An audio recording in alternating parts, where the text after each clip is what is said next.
Welcome to Baby Boomer Tales. My name is Jim. Thank you for riding along.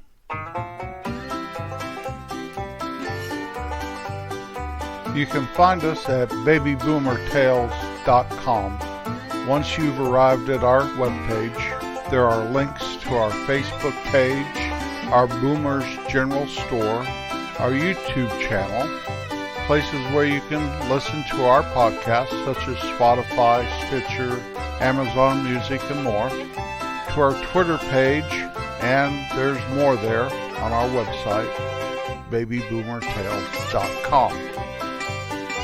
May is a beautiful time of year.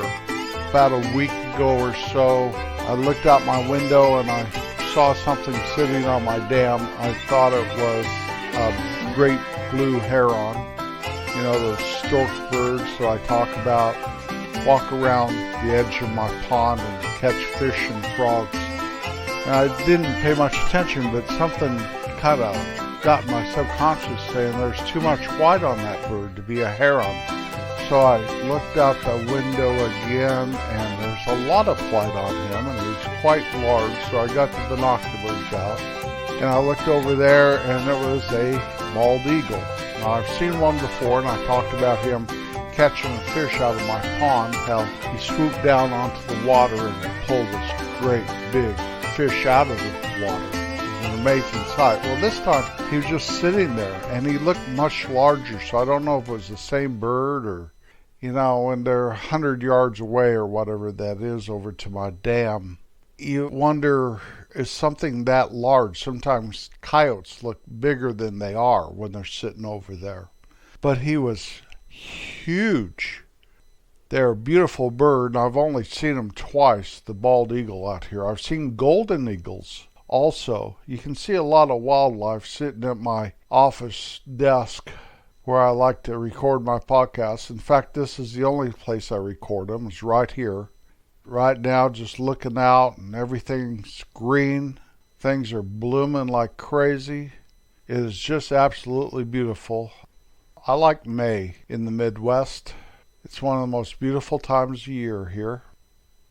I'm going to talk about mascots today. Now, I'm going to talk about my favorites. And when I'm covering college and pro sports teams, please don't feel put out if I don't mention your mascot or your team. You know what I mean? Mascots are so linked to the fan base of teams. So it's cool to love the mascot of your favorite school or team. That helps make it fun. And it's fun, for example, to have my mascot, my team. I might be wearing a shirt with the mascot on the t-shirt, playing your team. You're not an evil or bad person because you're a fan of another team. One of my dear friends in life is an Oklahoma Sooners fan. He was born and raised in Kansas. He had never made it to Oklahoma until about 5-6 years ago. Then he went down there to just see the promised land, he said. Whatever, you know, it's great. We can talk about, you know, go Jayhawks. He goes, go Sooners, and he brags on their football team, and I brag on our basketball team. And it is fun. No need to get mad.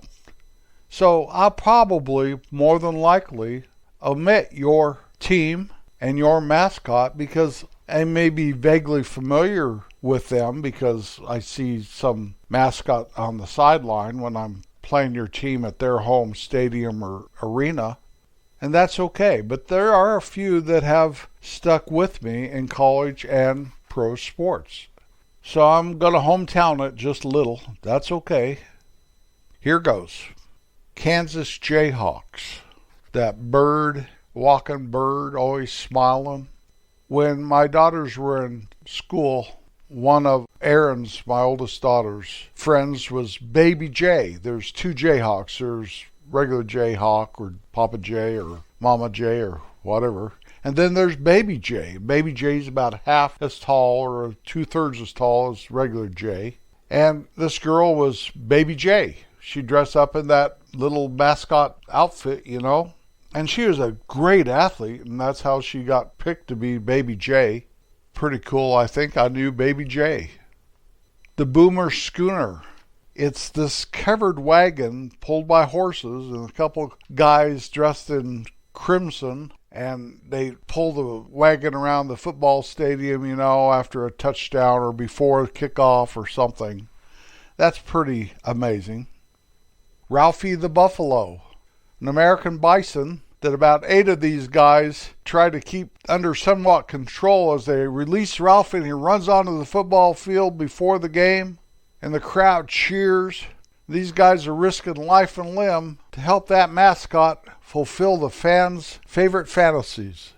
I know there was a long line of prospective handlers for Ralphie, and it was a great privilege and honor to be one of those guys. I know that from my time I lived in Colorado. How about Chief Osceola of the Florida State Seminoles? He rides out on a horse, jumps off his horse, and throws a burning spear right at the 50-yard line. Now, this could be, a politically charged thing, and I know they've eliminated some Native American teams' logos and mascots, such as the Cleveland Indians and the Washington Redskins. And that makes me sad because I think we are honoring our Native American brothers by having them be the namesake and the mascot of our school or our team. My opinion, okay?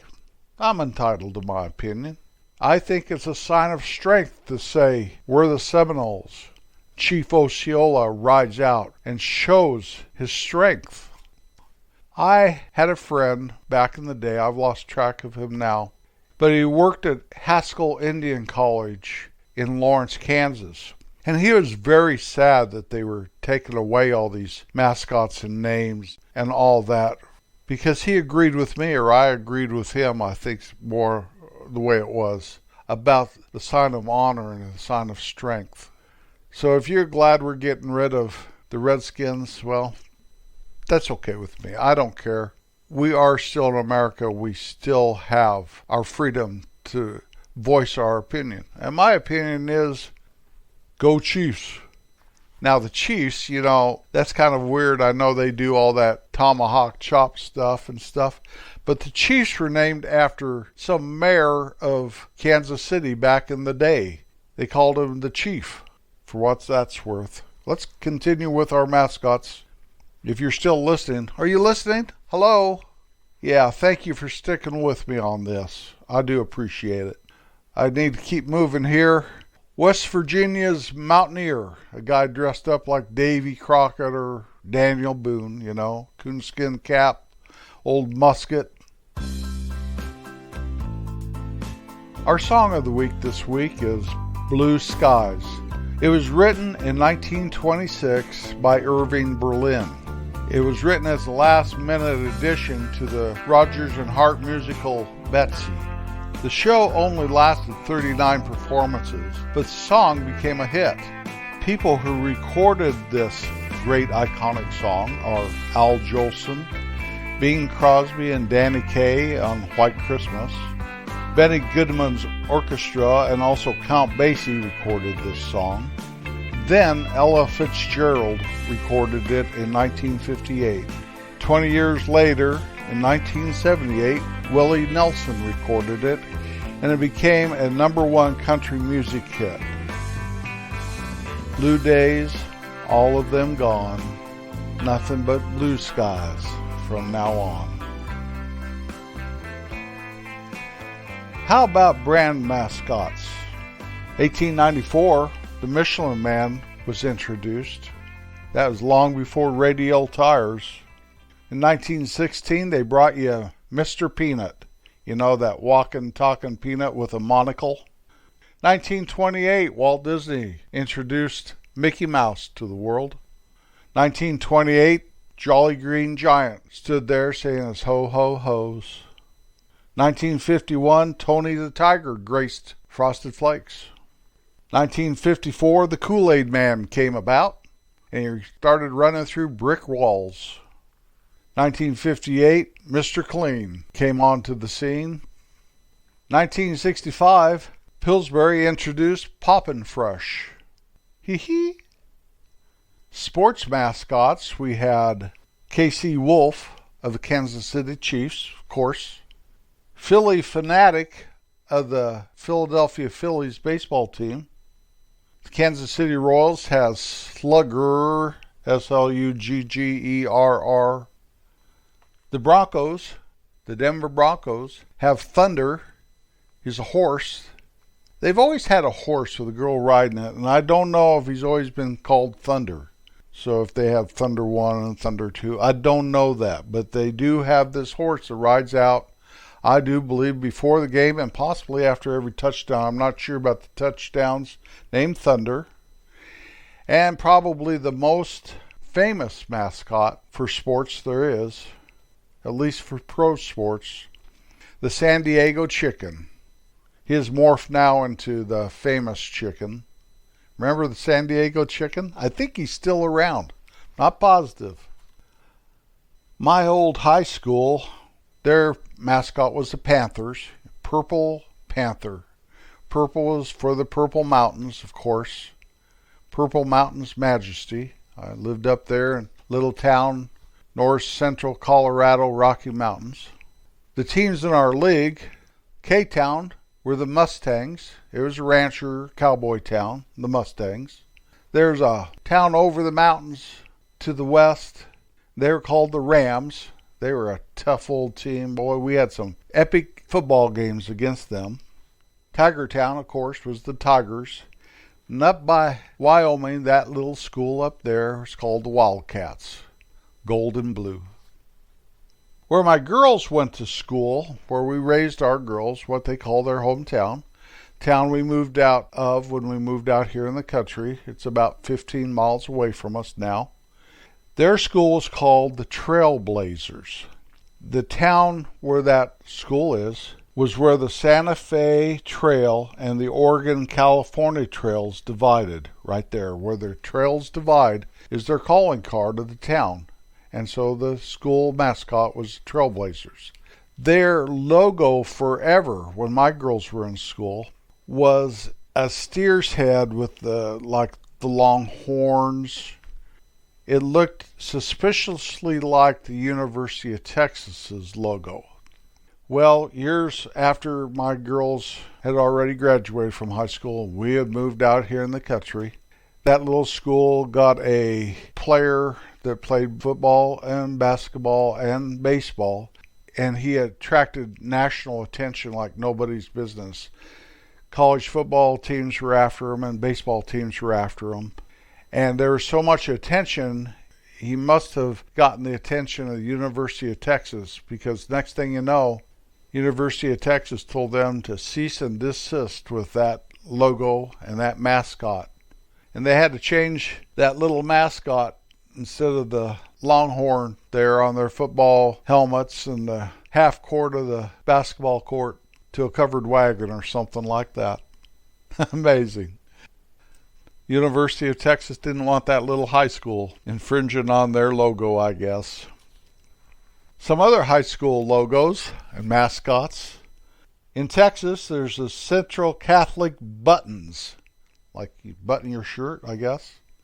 In Indiana, they have the Speedway Spark Plugs, Speedway High School. In Illinois, they have the Teutopolis Wooden Shoes. In Minnesota, they have the Blooming Prairie Awesome Blossoms. That'd be tough to have a tough football team called the Awesome Blossoms. I don't know anything about them. They may be, win state every year. I don't know.